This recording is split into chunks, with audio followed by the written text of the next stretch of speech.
Good morning Akola. Good morning Akola. नमस्कार अकोलेकर. RRC प्रस्तुत good morning अकोलामध्ये मी मानसी RRCच्या सर्व दर्शकांचं खूप खूप स्वागत करते. आज जागतिक कुटुंब दिन. आपल्या परिवाराला चांगले आरोग्य आणि संतुलित कुटुंबांचे महत्त्व समजावून त्यांना प्रोत्साहित करण्याच्या उद्देशाने संयुक्त राष्ट्राने दरवर्षी 15 मे हा दिवस जागतिक कुटुंब दिन म्हणून साजरा करण्याचे ठरविले. तसंच आज ब्रिटिशकालीन भारतातील महान क्रांतिकारक भगतसिंग व राजगुरू यांचे सहकारी सुखदेव थापा यांचा जन्मदिन. या व्यतिरिक्त काही महत्त्वपूर्ण व्यक्तींचे जन्मदिन, निधन आणि त्यांच्या शोधकार्याबद्दल जाणून घेणार आहोत. जाणून घेऊयात 15 मे या दिवशी घडलेल्या महत्त्वपूर्ण ऐतिहासिक घटना. इसवी सन 1811 साली पेराग्वे देश स्पेन राष्ट्रापासून वेगळा होऊन त्याने स्वतःला स्वतंत्र राष्ट्र म्हणून घोषित केलं. सन 1905 साली अमेरिकेतील नेवाडा राज्यात सर्वाधिक लोकसंख्या असलेल्या वेगास शहराची स्थापना करण्यात आली. इसवी सन 1935 साली रशिया देशाची राजधानी मॉस्को या ठिकाणी भुयारी रेल्वे सुरू करण्यात आली. सन 1940 साली दुसऱ्या महायुद्धादरम्यान सोव्हिएत राष्ट्र हॉलंडने मित्रराष्ट्र जर्मनीसमोर शरणागती पत्करली. इसवी सन 1940 साली अमेरिकेतील रिचर्ड आणि मॅरिस मॅकडॉनल्ड्स या दोन बंधूंनी अमेरिकेतील कॅलिफोर्निया या शहरातील बर्नार्डिनो या ठिकाणी मॅकडॉनल्ड्स या व्यवसायाची स्थापना केली. सन 1980 साली संपूर्ण भारतीय बनावटीची पाणबुडी गोदावरीचे मुंबई येथील माझगाव गोदीमध्ये जलावतरण करण्यात आले. इसवी सन 1993 साली संयुक्त राष्ट्राच्या सदस्य राष्ट्रांनी 15 मे हा दिवस आंतरराष्ट्रीय परिवार दिवस म्हणून साजरा करण्याचा निर्णय घेतला. दर्शकांनो, आपण आत्ताच आजच्या दिवशी घडलेल्या ऐतिहासिक घटना जाणून घेतल्यात. आता जाणून घेऊयात 15 मे या दिवशी झालेले जन्मदिवस, जयंती, वाढदिवस. इसवी सन 1817 साली भारतीय बंगाली तत्ववेत्ता आणि ब्राह्मधर्मी समाजाचे संस्थापक देवेंद्रनाथ टागोर यांचा जन्मदिन. सन 1859 साली नोबेल पुरस्कार सन्मानित फ्रान्स देशाचे भौतिकशास्त्रज्ञ व रेडियम मूलद्रव्याचे संशोधक पियर क्युरी यांचा जन्मदिन. इसवी सन 1892 साली भारतीय वकील व पुणे विद्यापीठाचे माजी कुलगुरू आणि राजकारणी तसंच भारतीय लोकसभा मतदारसंघाचे सदस्य आणि मध्य प्रदेशचे माजी राज्यपाल हरिविनायक पाटसकर यांचा जन्मदिन. सन 1903 साली भारतीय महाराष्ट्रीयन साहित्य समीक्षक, कवी, लेखक व विचारवंत राजश्री जोग यांचा जन्मदिन. इसवी सन 1907 साली ब्रिटिशकालीन भारतातील महान क्रांतिकारक व क्रांतिकारक चंद्रशेखर आझाद यांचा हिंदुस्थान सोशलिस्ट रिपब्लिकन असोसिएशनचे ज्येष्ठ सदस्य तसंच क्रांतिकारक भगतसिंह आणि शिवराम राजगुरू यांचे सहकारी शहीद सुखदेव थापर यांचा जन्मदिन. इसवी सन 1926 साली माजी भारतीय नौदल अधिकारी महेंद्रनाथ मुल्ला यांचा जन्मदिन. इसवी सन 1967 साली सुप्रसिद्ध भारतीय हिंदी चित्रपट अभिनेत्री, निर्माता आणि दूरदर्शन व्यक्ती माधुरी दीक्षित यांचा जन्मदिन. अकोलेकरांनो, तुम्ही आत्ताच आजच्या दिवशी झालेले जन्मदिवस, जयंती, वाढदिवस या दिवशी जाणून घेतलेत. आता जाणून घेऊया 15 मे या दिवशी झालेले मृत्यू, पुण्यतिथी, स्मृतिदिन. इसवी सन 1350 साली महाराष्ट्रीयन हिंदू परंपरेतील धार्मिक कवी संत मोहनता जनाबाई यांचे निधन. इसवी सन 1958 साली मुघल राजघराण्यातील प्रमुख भारतीय इतिहासकार यदुनाथ सरकार यांचे निधन. इसवी सन 1993 साली भारतीय लष्कर दलाचे पहिले commander in chief KM Cariappa यांचे निधन. इसवी सन 1994 साली भारतीय व्यावसायिक स्नूकर खेळाडू ओम अग्रवाल यांचे निधन. इसवी सन 2003 साली अमेरिकेतील प्रसिद्ध गायिका जून कार्टर यांचे निधन. सन 2010 साली भारताचे 11वे उपराष्ट्रपती व राजस्थान राज्याचे माजी मुख्यमंत्री भैरवसिंह शेखावत यांचे निधन. अकोलेकरांनो, आपण आताच आजचे दिनविशेष जाणून घेतले. आता जाणून घेऊयात आजच्या हेल्थ टिप्स. चहा सोबतच अंड, सॅलड किंवा कांदा या गोष्टीचे सेवन करू नका. अनेकांना नाश्ता करताना चहा प्यायची सवय असते. लोक ब्रेकफास्ट करताना अंड, सॅलड किंवा कांदा टाकलेले पदार्थ खातात. पण या गोष्टींसोबत चहा पिला तर तुम्हाला आजार होऊ शकतात. या पदार्थांमध्ये असणारी तत्वे आणि चहामधील चहा पावडर याची रिॲक्शन होऊ शकते. यामुळे शरीरावर वाईट परिणाम होतो. तुम्हाला पोटदुखीची समस्या देखील जाणवू शकते. चहा आणि बेसनाच्या पासून तयार केलेले पदार्थ. चहासोबत कधीही बेसनापासून तयार केलेला पदार्थ खाऊ नये. चहासोबत बेसनाचा वापर करून तयार केलेले पदार्थ खाल्ले तर पचनक्रिया बिघडते, कारण बेसन हे पचायला जड असते. चहा पीत असताना पाणी पिऊ नका. अनेकांना चहा पिल्यानंतर किंवा आधी पाणी प्यायची सवय असते, पण चहा प्यायल्यानंतर पाणी प्यायल्यानं तुम्हाला गंभीर आजार होऊ शकतात. चहा प्यायल्यानंतर पाणी प्यायल्यानं पचनक्रिया खराब होईल, तसेच ॲसिडिटीची समस्या तुम्हाला जाणवेल. अकोलेकरांनो, आम्हाला तुमच्या हेल्थची काळजी आहे, म्हणूनच आम्ही रोज तुमच्यासाठी हेल्थ टिप्स सांगत असतो. फक्त या हेल्थ टिप्स फॉलो करण्याआधी डॉक्टरांचा सल्ला घ्यायला विसरू नका. वेळ झाली आहे छोट्याशा विश्रांतीची. विश्रांतीनंतर पुन्हा इथेच भेटूया. कोरोना संकटात वर्क फ्रॉम होम असो की विद्यार्थ्यांचे ऑनलाईन एज्युकेशन, 20 वर्षांपासून विश्वसनीय नाव RRC ब्रॉडबँड. आता आमच्या घरच्या सर्वांसाठी सुपरफास्ट इंटरनेट सेवा.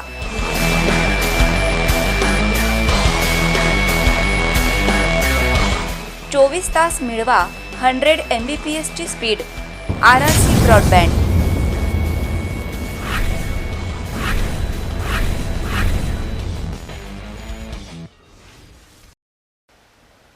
विश्रांतीनंतर RRC प्रस्तुत गुड मॉर्निंग अकोलामध्ये खूप खूप स्वागत. आता शिकूयात योग. श्रद्धा मोकाशी मॅडम यांच्याबरोबर. हरिओम. Good morning Akola. आपण योगाभ्यास शिकणार आहोत. योगाभ्यास शिकवण्याकरता मी सौ श्रद्धा श्रीधर मोकाशी इथे आलेली आहे. आपण रोज थोडा थोडा वेगवेगळा अभ्यास आपण शिकणार आहोत. चला तर मग आज आपण सूक्ष्म व्यायाम शिकूया. कोणताही अभ्यास जेव्हा आपण करण्यासाठी तयार होतो, म्हणजे जसं की आपण स्पोर्ट्स मध्ये जातो, स्विमिंग करतो, कुठलाही गेम खेळायला जातो, तर त्यावेळेला आपण वॉर्मअप करतो, बरोबर की नाही. तर वॉर्मअप सारखाच आपल्याला पवन मुक्तासन म्हणजे सूक्ष्म व्यायाम करायचा आहे, ज्याचं नाव आहे पवन मुक्तासन भाग 1. पवन मुक्तासन मालिका 3 आहेत, भाग 1, भाग 2, भाग 3. त्याच्यापैकी पहिली मालिका आपण शिकणार आहोत. तर ह्याकरता आपल्याला दोन्ही पाय सरळ करायचे आहेत, हात कमरेजवळ ठेवायचे आहेत. हात जास्त हातांवर भार द्यायचा नाही, नाहीतर हात दुखायला लागतात काही वेळानंतर. आपल्याला फक्त ताठ बसायचं आहे आणि क्रिया करायची. आता आपल्याला प्रत्येक जो आपला जॉईंट आहे त्याला फ्री करत जायचंय. ही क्रिया करण्यामागचं कारणच ते आहे की आपले जॉईंट्स फ्लेक्झिबल व्हावे आणि ब्लड सर्क्युलेशन शरीरामध्ये चांगलं व्हावं आणि शरीर योगाभ्यासाकरता तयार व्हावं. तर त्याच्याकरता सगळ्यात पहिला अभ्यास आहे पादांगुली नमन, पायाच्या बोटांचा अभ्यास. आता पायाच्या बोटांना मोडून घ्यायचं आहे. ही क्रिया करताना नेहमी श्वास घेताना आपल्याकडे, श्वास सोडताना खालच्या बाजूला, म्हणजे अपवर्ड डायरेक्शनला. योगाभ्यास पूर्ण करताना तुम्हाला हे लक्षात ठेवायचं आहे की अपवर्ड डायरेक्शनमध्ये श्वास घ्यायचा आहे, डाऊनवर्डमध्ये सोडायचं आहे. तर जेव्हा आपण आपल्याकडे बोटं घेऊ तेव्हा श्वास घ्यायचा आहे, जेव्हा खाली घेऊ तेव्हा श्वास सोडायचा आहे. अतिशय हळू क्रिया करायची आहे. श्वास घेताना आपल्याकडे, श्वास सोडताना खाली. त्याच्यासोबत आपल्याला मोजमाप जोडायचं आहे, गिनती जोडायची आहे. म्हणजे आपल्याकडे घेताना 1, खाली घेताना 1, अशा पद्धतीने. आणि सगळ्यात महत्त्वाचं म्हणजे कोणतीही क्रिया करताना की घेतलं सोडलं असं नाही करायचंय. म्हणजे याच्यामध्ये आपल्याला प्राणशक्तीचा उपयोग करायचा आहे. प्राणशक्तीचा उपयोग कसा करायचा असतो ते मी तुम्हाला सांगते. जेव्हा आपण श्वास घेतो आणि आपल्याकडे बोटांना वळवतो त्यावेळेला डोळे मिटून ह्या क्रियेचं मानसिक दर्शन करायचं आहे. म्हणजे आपलं लक्ष जे आहे, डोळे उघडे राहिले की आपलं मन भटकतं इकडे तिकडे, काही वस्तू दिसली की आपलं लक्ष तिकडे चाललं जातं. म्हणून आपल्याला पूर्ण लक्ष आपल्या क्रियेमध्ये कॉन्सन्ट्रेट करावं, केंद्रित करावं. याच्याकरता आपल्याला डोळे बंद करून प्राणशक्तीचा उपयोग ह्या क्रियेमध्ये करायचा आहे. तेव्हा तुम्हाला ही क्रिया 100% व्यवस्थित झालेली अशी दिसेल. तर आपण शिकूया कशी करायची. बघा, पायांच्या बोटांना आधी मोडून ठेवायचं आहे. श्वास घेत आपल्याकडे, श्वास सोडत खाली. 5 वेळा करा.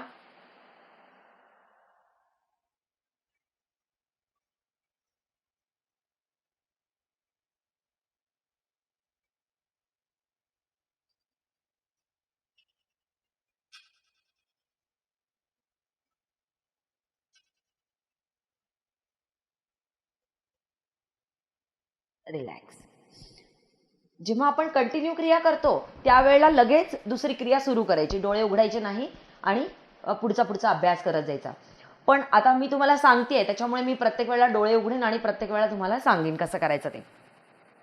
दुसरी क्रिया, आता याच्यामध्ये कसं आहे की श्वास जितका दीर्घ आणि लांब असेल तेवढी तुमची क्रिया हळू होईल, आहे ना. म्हणजे त्या क्रियेमध्ये त्या जॉईंटमध्ये ऑक्सिजन सुद्धा पोहोचेल आणि आपल्याला त्याचा फायदा पण होईल. आता हात ठेवायचे मागे, पुन्हा दुसऱ्या जॉईंटचा अभ्यास. याला म्हणतात गुल्फ नमन. श्वास घेऊन आपल्याकडे, श्वास सोडत खाली 5 वेळा.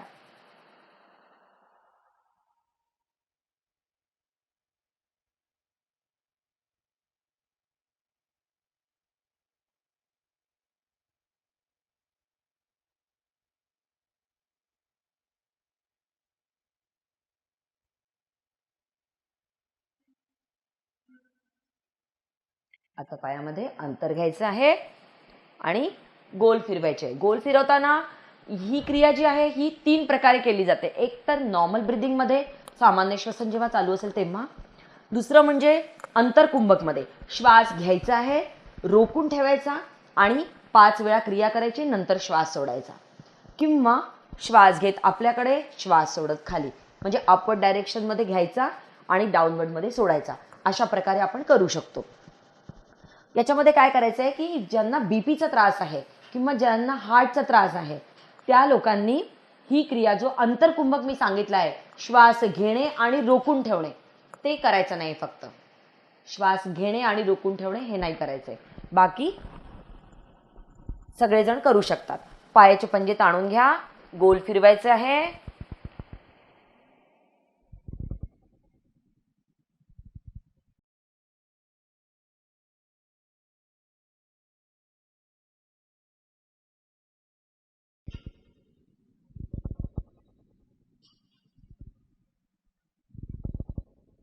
हीच क्रिया दुसऱ्या दिशेने.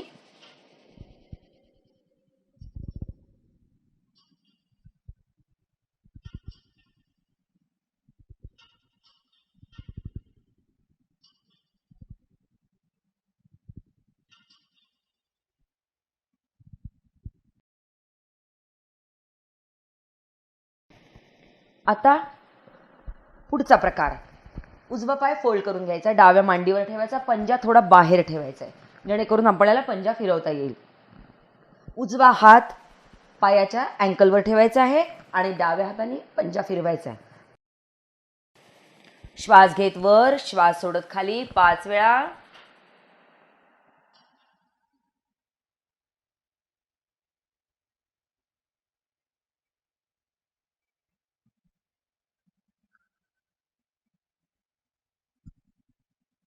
अपोजिट फिरवायचं आहे.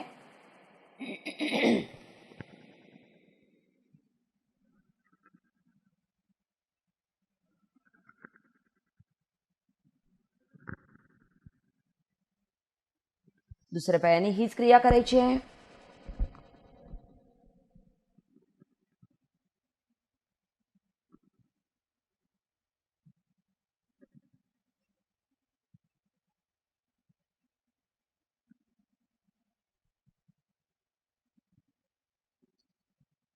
अपोजिट.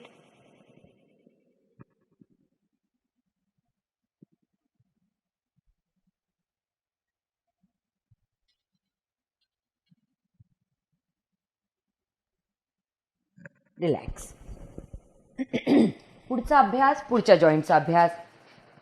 याला जानुफलक आकर्षणासन म्हणतात.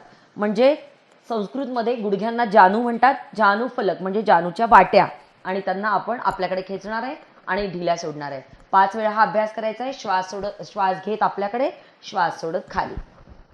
करूया.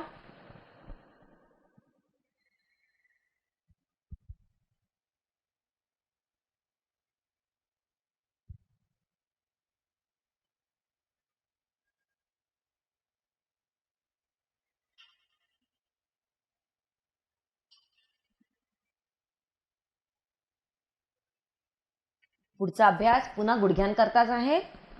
ज्यांना गुडघ्यांचा त्रास आहे त्यांनी आवर्जून हा अभ्यास करावा. श्वास घेत पुढे, श्वास सोडत जवळ, जानुनमन.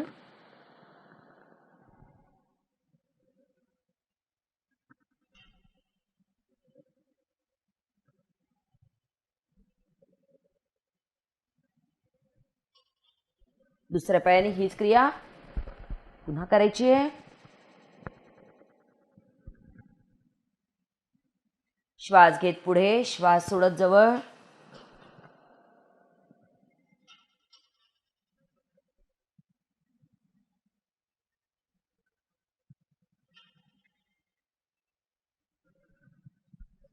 जानुचक्र करायचं आहे उजव्या पायाने. पुन्हा हा सुद्धा अभ्यास गुडघ्यांसाठीच आहे.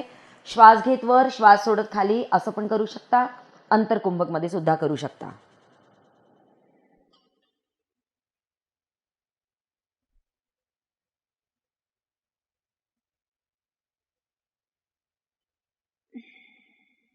अपोजिट.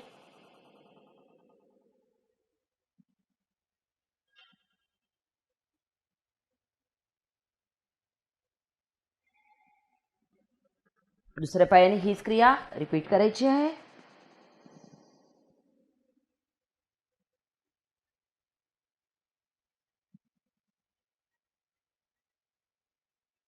अपोजिट.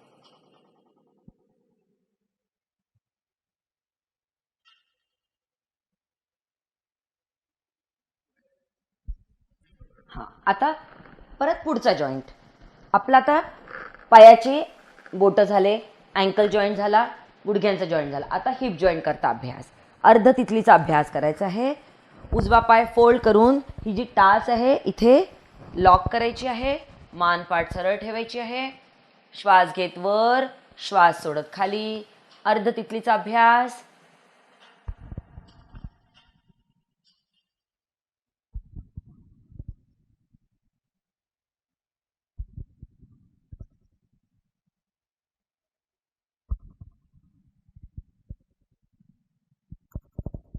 हाच अभ्यास गोल फिरवून दुसऱ्या प्रकारे करायचा आहे.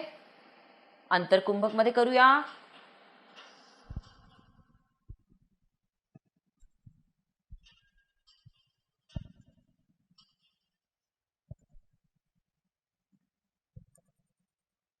अपोजिट फिरवायचं आहे.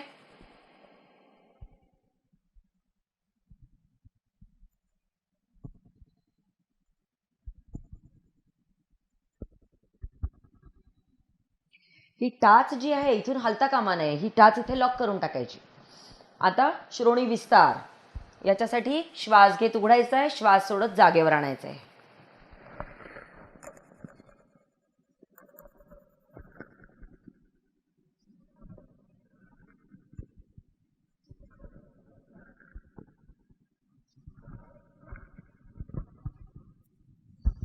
दुसऱ्या पायाने ह्या 3 क्रिया रिपीट करायच्या आहे. आधी अर्ध तिथलीचा अभ्यास. श्वास घेत वर, श्वास सोडत खाली.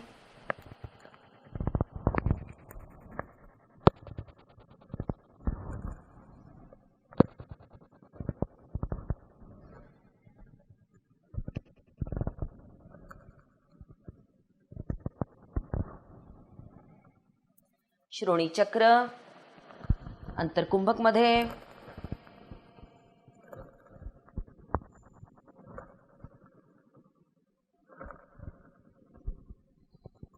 अपोजिट 5 वेळा.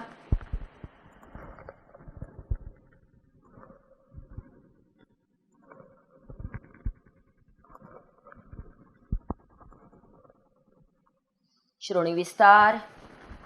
श्वास घेत उघडायचा आहे, श्वास सोडत जवळ आणायचा आहे.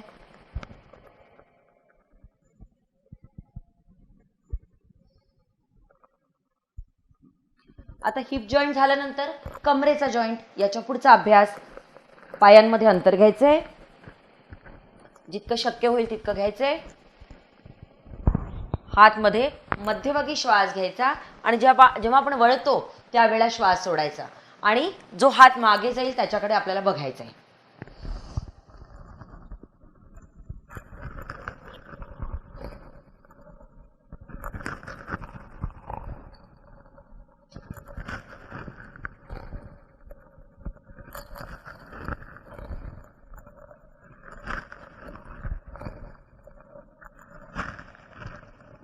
आता श्वास घेत हात वर न्यायचे, ताणून द्यायचे आणि श्वास सोडत दोन्ही अंगठे पकडून घ्यायचे. हळूहळू ज्यांना मानेचा पाठीचा कमरेचा त्रास असतो त्यांनी समोर वाकायचं नाही. ज्यांना शक्य होईल आपल्या क्षमतेनुसार अभ्यास करायचा आहे. ज्यांना शक्य होईल त्यांनी होल्ड करायचं, थोडा वेळ थांबायचं 15 सेकंद आणि मग श्वास घेत वर आणि श्वास सोडत खाली. आपण जेव्हा अभ्यासाला सुरुवात करतो योगाभ्यास हळूहळू करायचा असतो. त्यामुळे जितका तुम्ही हळूहळू अभ्यास कराल तितकं शांततेने आणि तुम्हाला मनाला सुद्धा शांत वाटेल आणि शारीरिक क्रियासुद्धा हळू केल्यामुळे शरीराला सुद्धा त्या एक्सेप्ट करण्यामध्ये ॲब्सॉर्ब करण्यामध्ये चांगला अनुभव येईल. दर्शकांनो, श्रद्धा मोकाशी मॅडम यांच्याबरोबर आपण आत्ताच योग शिकलोत. आता आपण इंग्रजीही शिकूयात प्राध्यापिका कीर्ती सराफ मॅडम यांच्याबरोबर.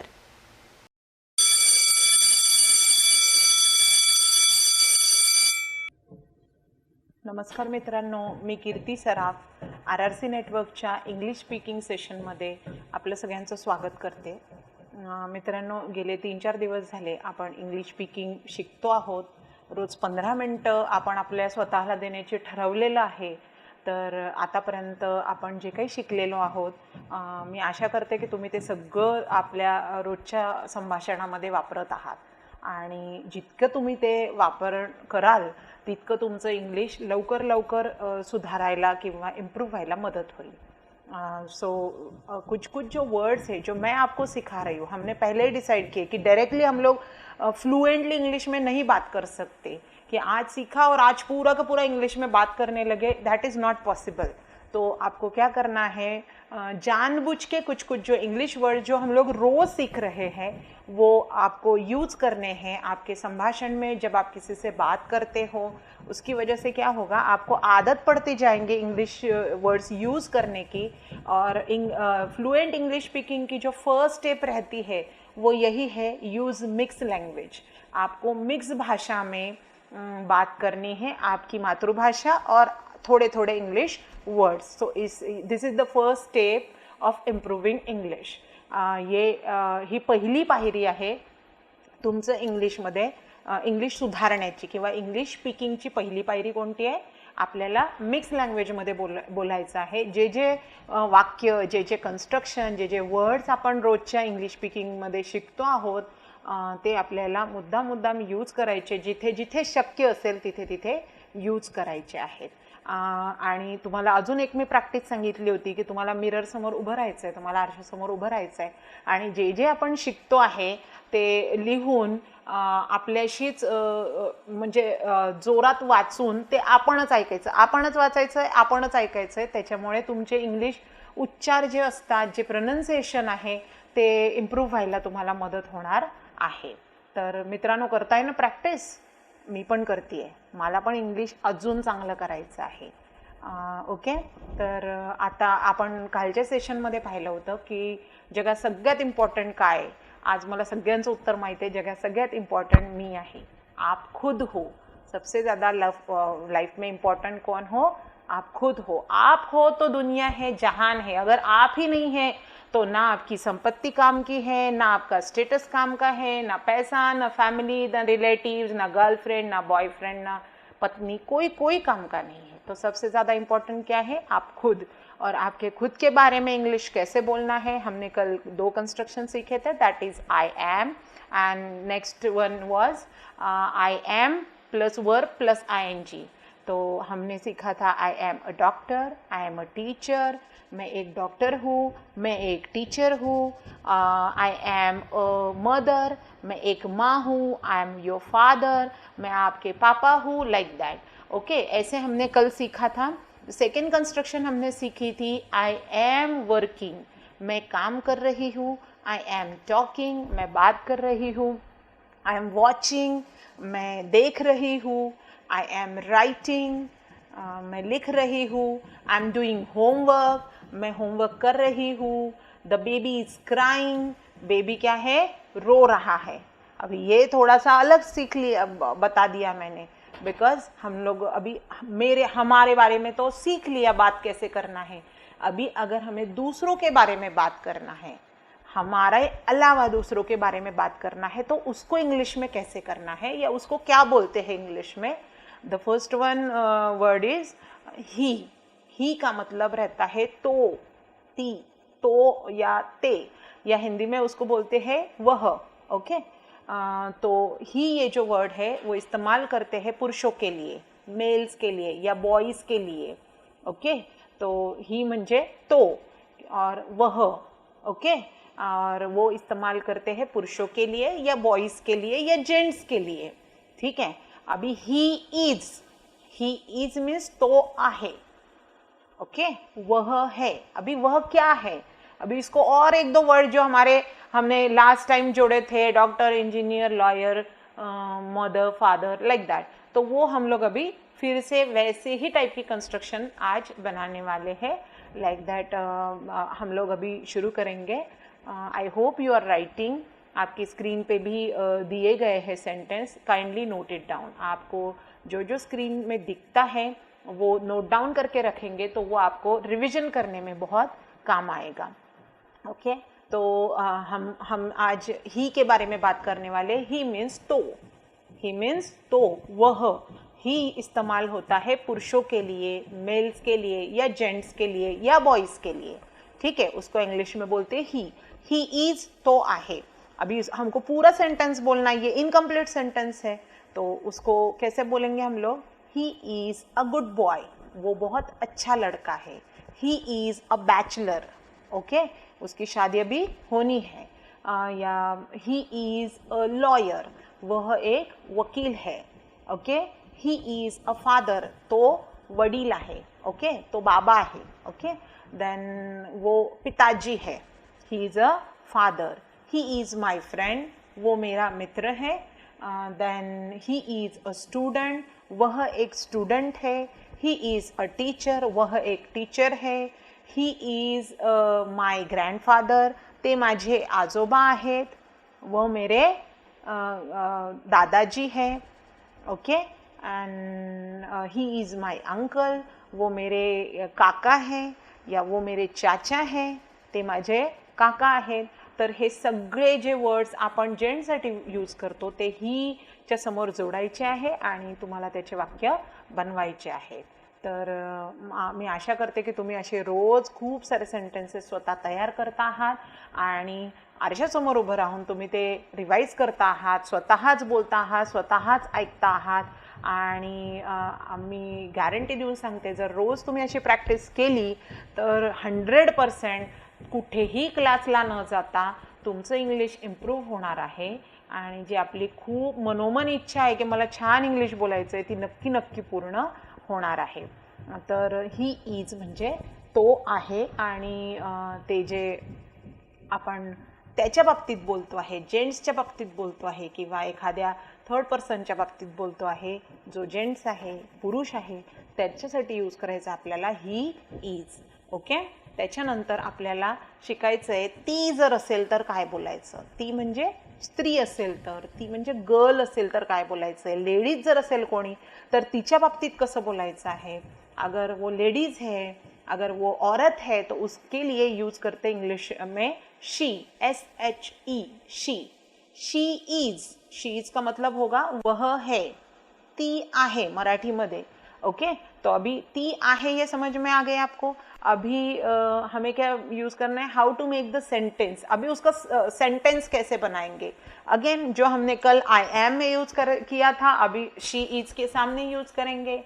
शी इज अ डॉक्टर, वह एक डॉक्टर है. शी इज अ नर्स, वह नर्स है.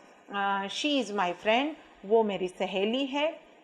शी इज माई सिस्टर, वह मेरी बहन है. शी इज माई मदर, वो मेरी माँ है. शी इज माई ग्रँडमदर, ती माझी आजी आहे. शी इज माई कलीग, ती माझी सहकारी आहे. कलीग मीन जो साथ में काम करते हैं उसको क्या बोलते हैं, colleague. Okay she is my colleague, ती माझी सहकारी आहे. Then you can say she is a student, वह एक विद्यार्थी है. और शी इज माय नेबर, वो ती माझ्या शेजारी राहते किंवा ती माझी शेजारीण आहे.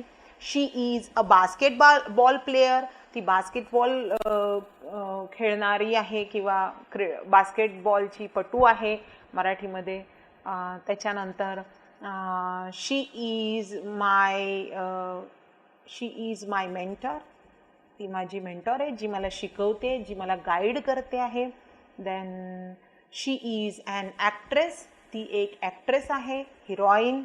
Yes, she is a heroine. जो एक्टिंग करते हैं that is called as actress. जो टीवी में सीरियल्स में काम करते हैं उनको बोलते हैं एक्ट्रेस. अगर जेंट्स है तो एक्टर बोलते हैं, लेडीज़ है तो एक्ट्रेस बोलते हैं. ओके. देन शी इज़, अभी डॉक्टर, लॉयर, टीचर, ये जो वर्ड्स है ये जेंट्स और लेडीज़ दोनों के लिए इस्तेमाल होते हैं. अगर ही इज़ अ डॉक्टर बोला तो आपको समझना है कि वो जेंट्स है, अगर शी इज़ अ डॉक्टर बोला तो समझना है कि वो लेडीज़ है. इन दिस वे आपको समझना है कि वो लेडीज़ है या जेंट्स है. दोनों को भी डॉक्टर ही बोलेंगे, दोनों को भी इंग्लिश में लॉयर ही बोलेंगे. ही और शी से आप समझ सकते हैं कि वो जेंट्स है या लेडीज़ है. Okay. He is my friend, he is my friend means वो लड़का मेरा दोस्त है. ओके. ही मतलब लड़का. शी इज़ माई फ्रेंड, वह लड़की मेरी दोस्त है. तो इसकी वजह से आप जेंडर या जो भी कौन से मीन्स ये है जेंट्स है कि लेडीज़ है, बॉय है कि गर्ल है, आप ही और शी से समझ सकते हैं. Then third one is it is. हमने अभी तक 2 वर्ड सीख लिए हैं. ही इज़ वो यूज़ करेंगे हम लोग पुरुषों के लिए, जेंट्स के लिए.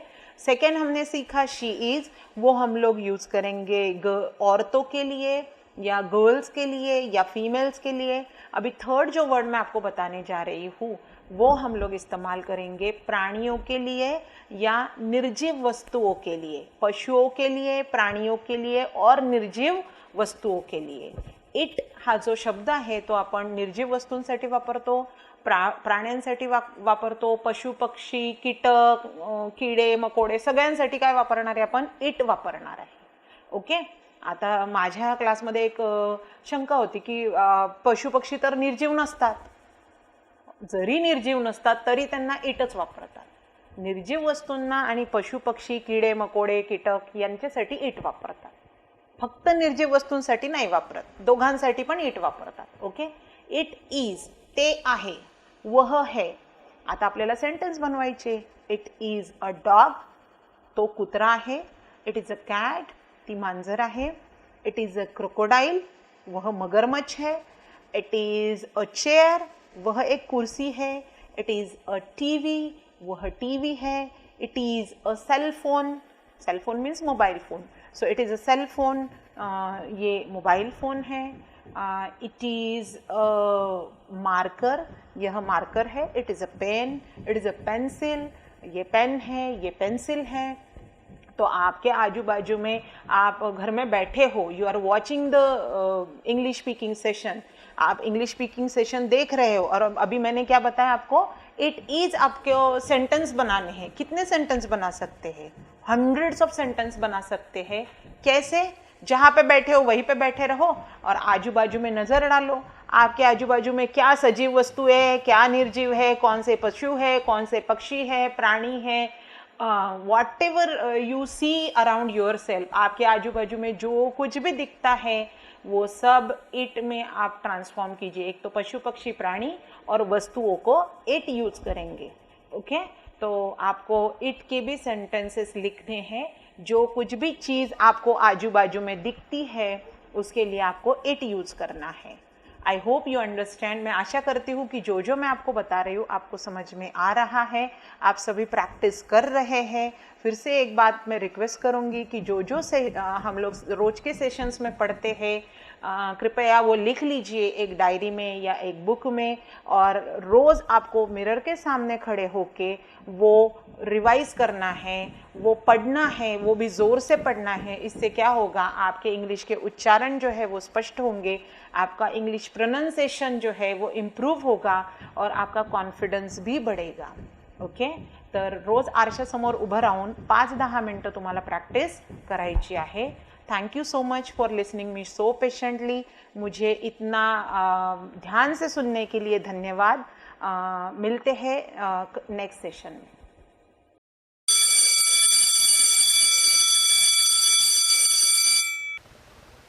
दर्शकांनो, आपण आत्ताच प्राध्यापिका कीर्तिसराफ मॅडम यांच्याबरोबर इंग्लिश शिकलो. वेळ झाली आहे पुन्हा छोट्याशा विश्रांतीची. विश्रांतीनंतर पुन्हा इथेच भेटूया. संपूर्ण वर्षभर विविध कार्यक्रम, सहल, स्पर्धा, तुमच्यात दडलेल्या कलागुणांना सर्वांसमोर आणण्याची सुवर्ण संधी आणि तुम्हाला तुमच्या हक्काचे व्यासपीठ प्राप्त होणार आहे. ते म्हणजे फक्त आणि फक्त सिटी मैत्रीणच्या माध्यमातून. तर मग तयारीला लागा वर्षभर एन्जॉय करण्यासाठी आणि आजच आपली नोंदणी निश्चित करा. सिटी चॅनलच्या गांधी रोड स्थित कार्यालयात 500 रुपये नोंदणी शुल्क अदा करत नोंदणी करा. आणि हो मैत्रिणींनो, तुम्ही गिफ्ट घ्यायला विसरू नका.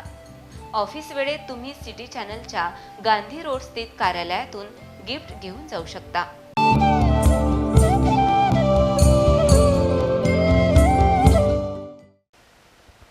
विश्रांतीनंतर RRC प्रस्तुत गुड मॉर्निंग अकोलामध्ये सर्व दर्शकांचे स्वागत.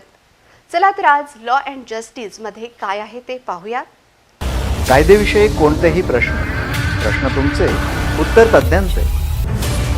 RRC प्रस्तुत लॉ अँड जस्टिस कायदेविषयक सल्ला.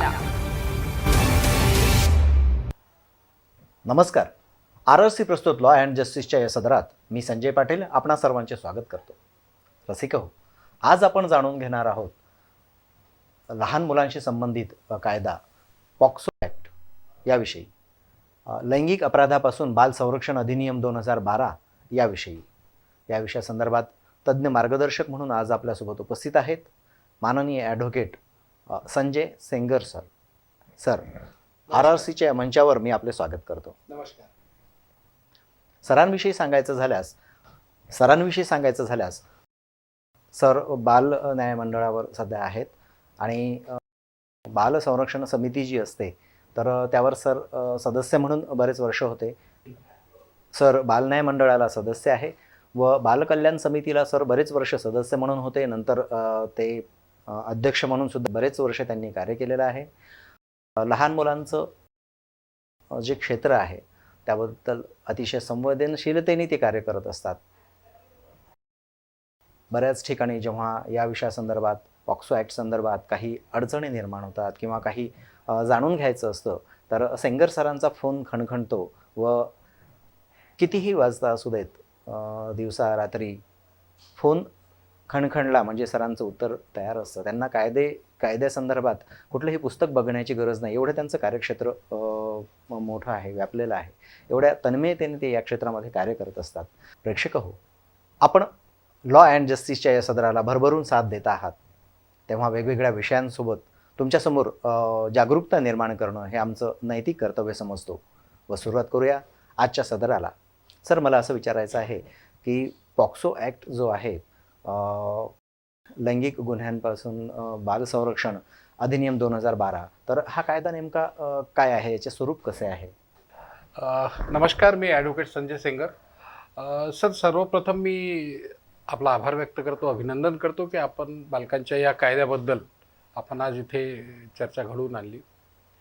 पॉक्सो ॲक्ट 2012 या कायद्याबद्दल जर सांगायचं झालं तर या कायद्याला महिला व बालविकास मंत्रालयाने आपल्या संसदेमध्ये मांडलं होतं आणि मग हा कायदा पुढे संमत झाला. या कायद्याची विशेषता ही आहे की हा कायदा बालकांवर जे लैंगिक छळ होतात त्याच्याबद्दलचा हा कायदा आहे. आणि या कायद्यामधलं विशेषता ही आहे की हे स्पर्श किंवा स्पर्शविना जे छळ होतात त्याच्याबद्दल बोलतोय आणि यामध्ये बालकांना सुरक्षित करण्याचं किंवा जे काही कल्प्रिट लोक असतील त्यांना शिक्षा देण्याचं याच्यामध्ये प्रयोजन केलेलं आहे. आणि यामध्ये विशेष हे आहे की बालकांवर होणारे अत्याचार याला 3 भागामध्ये विभागलं गेलेलं आहे. लैंगिक अत्याचार जे आहे 3 विभागामध्ये विभागले गेलेलं आहे की एक तर सेक्शुअल असॉल्ट, सेक्शुअल हॅरासमेंट आणि पोर्नोग्राफी या 3ही बाबीचा समावेश याच्यामध्ये करण्यात आलेला आहे. सर, मला असं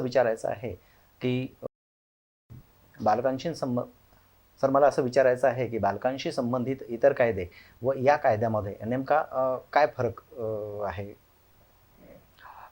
सर, हा प्रश्न खूप छान विचारला.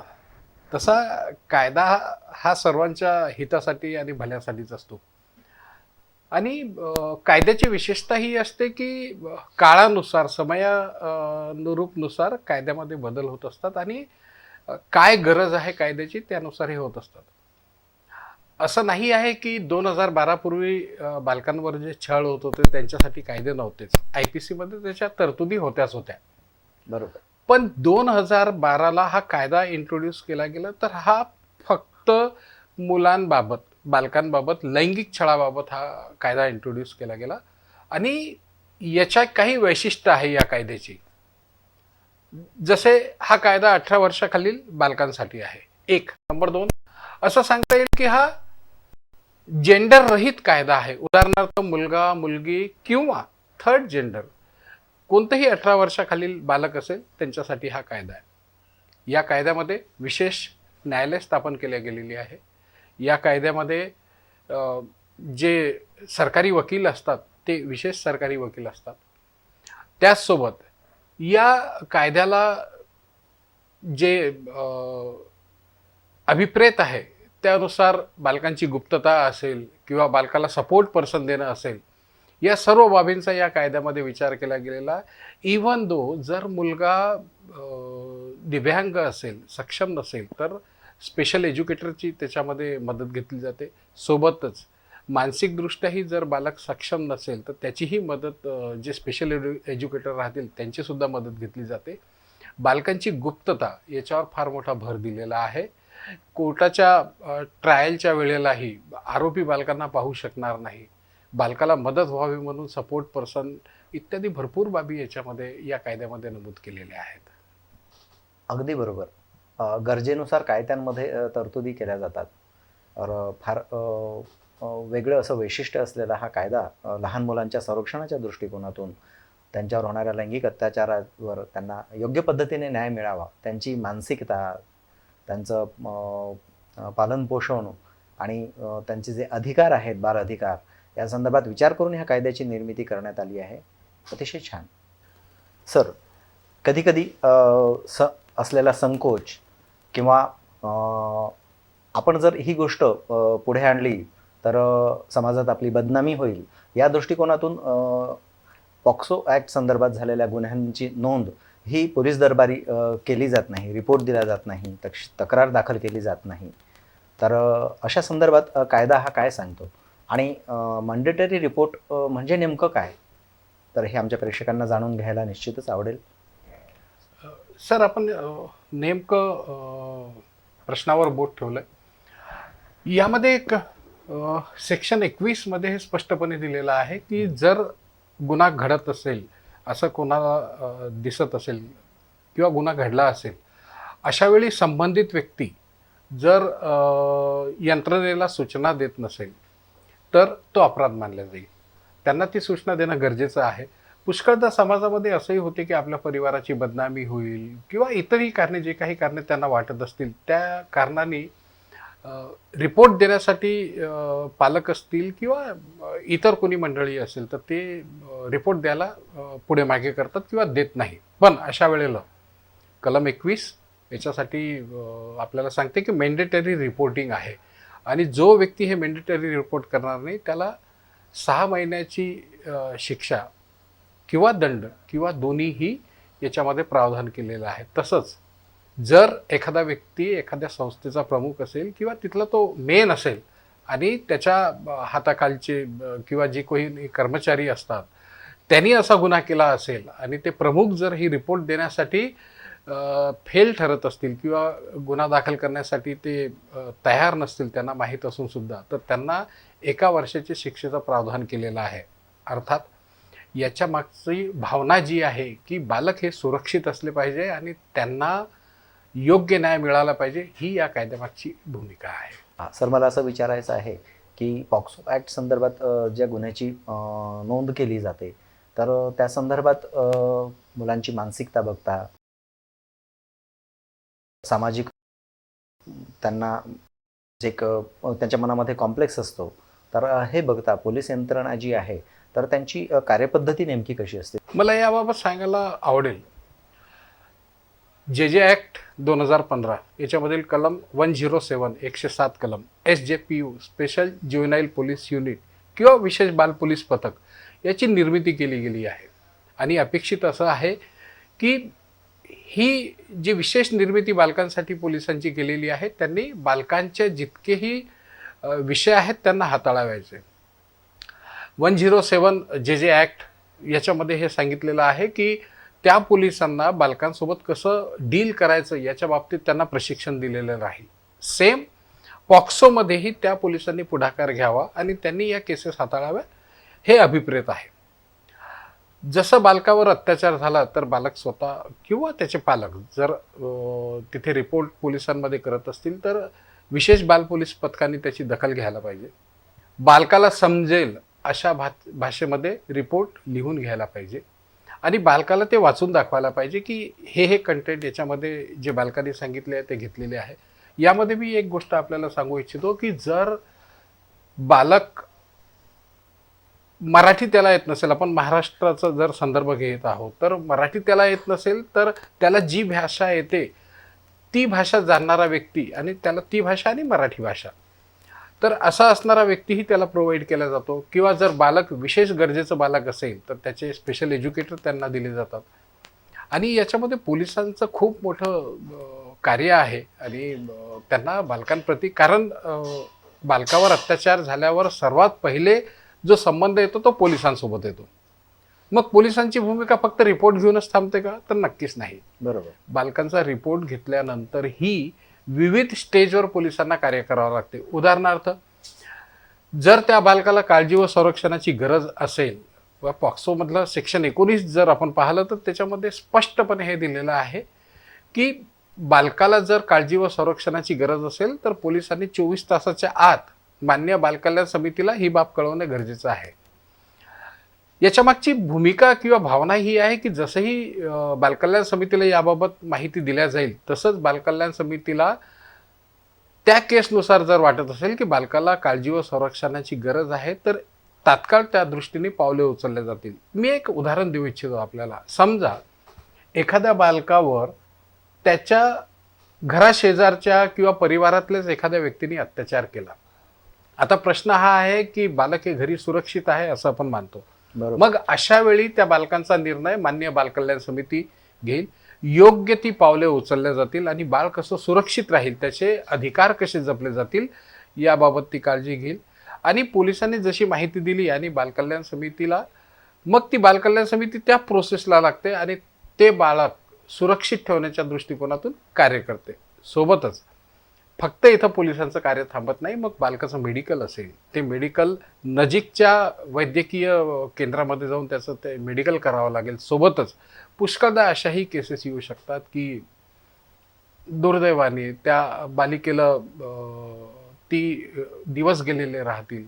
मग त्यावेळी काय निर्णय व्हायला पाहिजे, मग जे वैद्यकीय केंद्र आहे तिथे जाऊन आणि बालकल्याण समितीच्या सोबत समन्वय ठेवून ते कार्य करावं लागेल. याच्या पुढेही ज्या वेळेला केस चालू राहील त्यावेळेला बालकाला वेळोवेळी माहिती देणे, केसचं अपडेट देणे हे पोलिसांचं कर्तव्य आहे. उदाहरणार्थ, जो कोणी आरोपी आहे त्याला जामीन झाला का, किंवा मग जर जामीन झाला असेल तर बालक सुरक्षित कसं राहील याची सुद्धा काळजी घेणं त्यांचं कर्तव्य आहे. किंवा केसचं अपडेट काय आहे हे बालकाला माहिती देणं गरजेचं राहील. सोबतच त्याच्या पुढेही जाऊन बालकाला कोर्टाची प्रक्रिया काय आहे, इवन याच्यामध्ये अपेक्षित आहे की पोलिसांनी बालकाला हे सर्व सांगायला पाहिजे की कोर्ट कुठे आहे, कसं त्याला जायचं आहे, तो कशा प्रकारे त्याचं काय तिथे भूमिका राहील, ही सर्व बाब पोलिसांनी सांगणं अत्यंत गरजेचं आहे. एक अजून महत्त्वाचा विषय आहे की बालकाला शासनातर्फे जी काही नुकसान भरपाई, एक तर मान्य न्यायालय सुद्धा याबाबत कार्य करते, पण महाराष्ट्रामध्ये मनोधैर्य योजना आहे त्याबाबत पोलिसांना मान्य जिल्हा विधी सेवा प्राधिकरण तिथे FIRची प्रत द्यावी लागते आणि याबद्दलची माहिती द्यावी लागते. तर असं पोलिसांचं बालकांच्या संरक्षणासाठी आणि त्याच्या काळजीसाठी महत्त्वाची भूमिका आहे. अगदी छान सांगितलं सर तुम्ही. आमच्या प्रेक्षकांना निश्चितच या गोष्टीचा फायदा होईल. सर, मला असं विचारायचं आहे की पॉस्को ॲक्ट संदर्भात अत्याचारग्रस्त वैद्यकीय उपचार करताना वैद्यकीय क्षेत्रातील लोकांकडनं काय नेमकं कशा पद्धतीत तो विषय हाताळला जावा या संदर्भात कायद्यामध्ये काही तरतुदी नमूद केलेल्या आहेत का? नक्कीच केलेले आहेत. जसं मी सांगितलं की पॉक्सो हा समग्र दृष्ट्या बनलेला आहे. मग त्याच्यामध्ये पोलिसांची भूमिका काय आहे, डॉक्टरांची भूमिका काय आहे, ही सर्व स्पष्टपणे नमूद केलेली आहे. जसं जर मी कायद्याच्या भाषेत सांगेल तर कलम 27 आणि रूल 5 यामध्ये वैद्यकीय सेवेबद्दल सांगितलेलं आहे. जसं की जर मुलगी असेल तर महिला डॉक्टरांनी त्यांना हाताळायला पाहिजे. पुष्कळदा असं होते की मुलगी एकटी असते, मग मेडिकलच्या याच्यामध्ये जो एक कंपल्सरी त्याच्यामध्ये एक कॉलम असतो की त्याचे पालक कोण आहे. जर समजा मुलगी असेल आणि तिचे पालक तेव्हा हजर नसतील तर याच्यामध्ये तरतूद करण्यात आलेली आहे की त्या हॉस्पिटलच्या प्रमुखांनी त्या हॉस्पिटलमधील एका महिला कर्मचारींना तात्पुरतं त्या मुलीच्या मेडिकलसाठी पालक घोषित करावं आणि मग तिचं मेडिकल करण्यात येईल.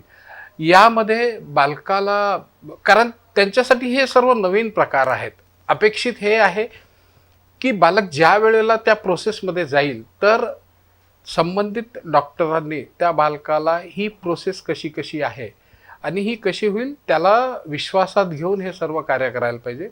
सोबतच कायद्यामध्ये याचंही प्रावधान केलेलं आहे की बालकाचा ज्याच्यावर विश्वास असेल अशी व्यक्ती अशा वेळी बालकांसोबत असणं गरजेचं आहे. अजून एक महत्त्वाची भूमिका डॉक्टर किंवा हॉस्पिटल ते पार पाडते म्हणजे केससाठी आवश्यक असणारे सर्व डॉक्युमेंट तयार करणे. कारण की त्या डॉक्युमेंटच्या आधारावरच केसमध्ये डॉक्टरांचा जो अहवाल येतो तो फार केसमध्ये महत्त्वपूर्ण असतो. तर ती कागदपत्रे पण मान्य न्यायालयाला सादर करणे हे आवश्यक असते. सर, पॉस्को ॲक्ट संदर्भात गुन्हा घडलेल्या जे मुलं मुली जे अल्पवयीन जे असतील तर यांच्या संदर्भात पोलीस स्टेशन, कोर्ट, दवाखाना यांची ही प्रक्रिया पूर्ण व्यवस्थितपणे पार पाडावी. बाल मानसोपचाराचा विचार करता ही प्रक्रिया व्यवस्थितरित्या पार पाडावी. तर या दृष्टिकोनातून यासाठी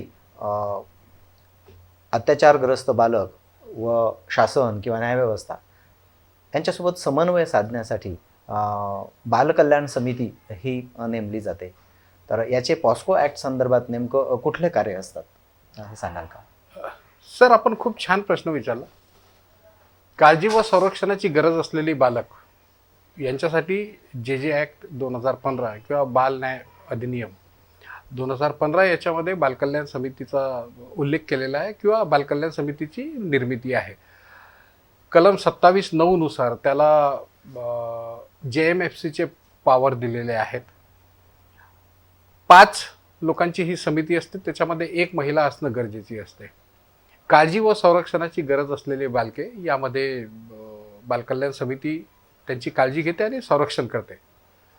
जसं की मी पहिलेही सांगितलेलं आहे की पोलिसांना जर वाटलं की त्या बाळाला केअर अँड प्रोटेक्शनची, काळजी व संरक्षणाची गरज आहे तर ती बालकल्याण समितीकडे 24 तासाच्या आत त्यांना माहिती देणं गरजेचं आहे. बालकल्याण समितीची भूमिका फार महत्त्वाची आहे. उदाहरणार्थ बालकल्याण समिती त्या बाळाला योग्य काळजी घेईल व त्याचं संरक्षण करेल. तसंच त्या बालकाला सपोर्ट पर्सन नेमल्या जाईल. आता सपोर्ट पर्सन ही या कायद्यामध्ये दिलेली बालकासाठी खूप मोठी बाब आहे. नियम 4 मध्ये सपोर्ट पर्सनचा उल्लेख केलेला आहे. बालकल्याण समिती अशा पीडित बालक याच्यासाठी सपोर्ट पर्सनची नियुक्ती करेल. तो सुरुवातीपासून तर केस संपेपर्यंत किंवा केसच्या नंतरही तो सपोर्ट पर्सन त्या बालकाला मदत करेल. तर ही नियुक्ती बालकल्याण समिती करते आणि जेणेकरून बालकाचं संरक्षण केलं जाईल, त्याची काळजी घेतली जाईल, हे बालकल्याण समितीचं कर्तव्य असते. कोणत्याही केसमध्ये जिथे काळजी व संरक्षणाची गरज असलेली बालके आहे तिथे बालकल्याण समितीची भूमिका ही अत्यंत महत्त्वाची आहे कायद्यानुसार. अगदी बरोबर सर. सर, आपण बघतो की आपल्या घरामध्ये एखादं बाळ असेल, त्याला जर थोडंसं कुठे लागलं, खरचटलं तर त्याचे आई वडील, त्याचे भाऊ बहीण सगळे विव्हळतात, त्याच्याजवळ सेवेला जातात, त्याची काळजी करतात आणि त्याच्याजवळ बसून सेवा शुश्रूषा हे करत असतात. पण मला हा वेगळा प्रश्न असा विचारायचा आहे सर की काही अशी मुलं असतात की ज्यांना आईवडील नसतात, जी समाजामध्ये अशिक्षित, भरकटणारी अशी मुलं असतात. तर यांच्या संदर्भात नेमके असे गुन्हे होण्याचं प्रमाण फार अधिक असतं. तर यांच्यावर जेव्हा गुन्हे घडतात ती अतिशय विदारक कुठलाही प्रकारचा असा गुन्हा घडणं बालकांसंदर्भात फार म्हणजे दुर्दैवाची गोष्ट आहे.